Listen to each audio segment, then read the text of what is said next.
So finally চলে এসছে দীপাবলি, যেটার জন্য এতদিন ধরে ওয়েট করছিলাম। এবং এবছরটা আমি একটু বেশি এক্সাইটেড ছিলাম, যার জন্য একটু বেশি মাঞ্জা মেরেছি এবছরও। তো এই যে কালো পরি হয়ে আমি বেরিয়ে গেছিলাম সন্ধেবেলা প্যান্ডেল হোপিং করতে আমরা দুজন। অ্যান্ড ফার্স্টেই গেছিলাম কুদঘাটের রসাশক্তি সেবক সংঘ। পুরো ভিডিওটা মন দিয়ে দেখো।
ফান করতে চাইলে বলবো রসাশক্তি সেবক সংঘ দেখে আসো ভাই, প্রচণ্ড হাসবে।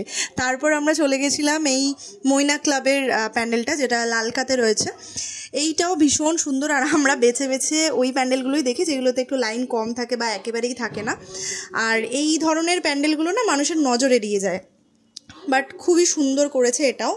আমি চেষ্টা করেছি যতটা ডিটেলে নেওয়া যায়, বাট ওই আর কি লোকজনের মাঝখানে অত আমি মানে চেষ্টা তো করি নেওয়ার, বাট নেওয়া যায় না।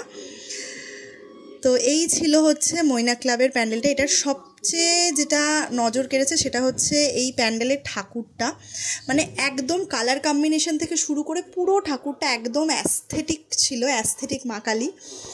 আর ঠিক তার অপোজিটের লেনেই এই আরেকটা পুজো হচ্ছিল, ভীষণ সুন্দর এই ঠাকুরটা দেখতে, এত মিষ্টি মুখটা, মানে এটাও আমার বেশ ভালো লেগেছে।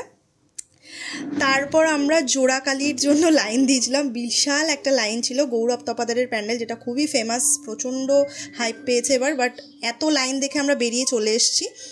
আর তারপরে তার সামনেই একদম এক্স্যাক্ট নৈহাটির বড়মার যেই রকম হয় সেম টু সেমভাবে করেছে, তো একদম সেমই লাগছিল। আর এই ঠাকুরটা দেখে আমার জাস্ট চোখ আটকেছিল, আমি হাঁ করে তাকিয়েছিলাম। তারপর চলে গেছিলাম আমরা খাওয়া দাওয়া করতে, যেটার ভিডিও আর নেওয়া হয়নি। ওখানে আমি এই যে শুরু হয়ে গেছে আমার নটাঙ্কি এইসব করে, তারপর চলে গেলাম আমি পাড়ায়, যে আমাদের পাড়ায় একেবারে পুরো কালী পুজোর জমজমাট থাকে। পাশেই মন্দিরে পুজো হয়, পাড়ায় পুজো হয়। তারপর আমরা এই দুজনে ফানুস উড়ালাম, প্রথমটা ফেল করেছি, তারপরেরটা সাকসেসফুল হয়েছে। দেন চলে গেছিলাম আমাদের পাড়ায়, মানে পাড়ার পুজোতে, যেটার ভিডিও আগের দিনকে আমি দিয়েছিলাম।